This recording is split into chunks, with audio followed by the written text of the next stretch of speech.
Jackpot அடிச்சோன்னு என்னன்னே புரியாது தெரியுமா. இந்த பிக் பாஸ் வீட்டுக்குள்ள வரும்போது நான் அப்படிதான் நினைச்சேன். 5 வருஷம் கனவு வந்தோடனே நான் பயமா ஒரு என்ஜாய் பண்ண நினைச்ச ஒரு மூமெண்ட் மாதிரி எனக்கு இப்போ மறுபடியும் ஃபீல் ஆகுது இந்த செகண்ட் டைம்ல. அண்ட் இருந்தாலும் லைக் நான் என்ன சொல்றேன்னா, லைக் நீ ஃபினாலே கிட்ட வந்துட்டேன், இன்னும் 23 days இருக்கு. ஸோ இதுல கான்சென்ட்ரேட் பண்ண, டைவர்ட் பண்ண. அப்படி கிடையாது, நான் என்ன சொல்றேன், இந்த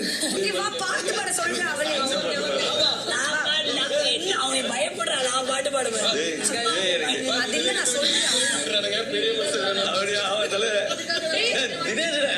தலைவர் இருக்காரு.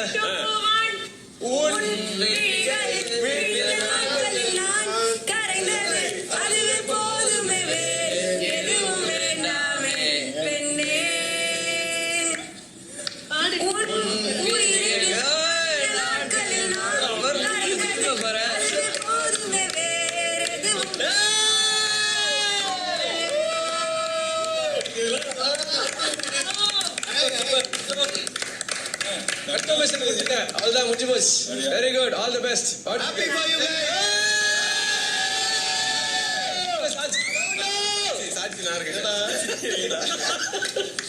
ஐயோ எனக்கு இது புரியல சார். இதெல்லாம் எடிட் பண்றேன். வீட்லயே தான். இப்போ அவங்க எல்லாம் என்ன சொல்லுவாங்க, அது போய் பாத்துக்கிறேன். நீ தான் தப்பிச்சு 21 நாள் இங்க இருந்துருவேன். போய் உங்க தம்பி எல்லாம் ஏற்கனவே ஒரு மேல் கோவத்துல இருக்காரு, செஞ்சிருவேன் நினைக்கிறேன். உங்களுக்கு 24 hours ஸ்டார்ட் ஆயிடுச்சு. இப்பல இருந்து யோசிக்க ஆரம்பிச்சீங்கன்னா நாளைக்கு இது வரதுக்குள்ள ஏதாவது பண்ணிடலாம். உண்மையாவே பயங்கர ஹார்ட் பீட்லாம் அப்படியே ஹைல இருக்கு. என் வீட்டுல வந்து எனக்கு பிடிச்சது வந்து அவங்களுக்கும் பிடிக்கும். வீடு வாக்கியமா என் வீடு சவுண்ட் இப்படி சர்ப்ரைஸ் பண்ணிட்டு.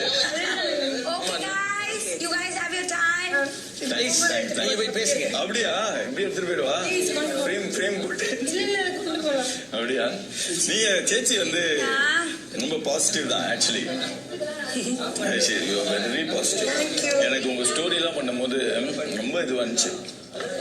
ஏன்னா சோஷியல் மீடியால வந்து நம்மள எவ்வளோ இது பண்ண புல் டவுன் பண்ணோம். ஏதோ ஒரே ஒரு இன்சிடென்ட் வச்சு நம்மள பிராண்ட் பண்ணோம், ஃப்ரேம் பண்ணோம். அந்த மாதிரி ஒரு விஷயம் இருக்கு. அதெல்லாம் நம்ம ஃபேஸ் பண்ணி இது நான் இல்லடான்னு நம்மளால சொல்லக்கூட முடியாது.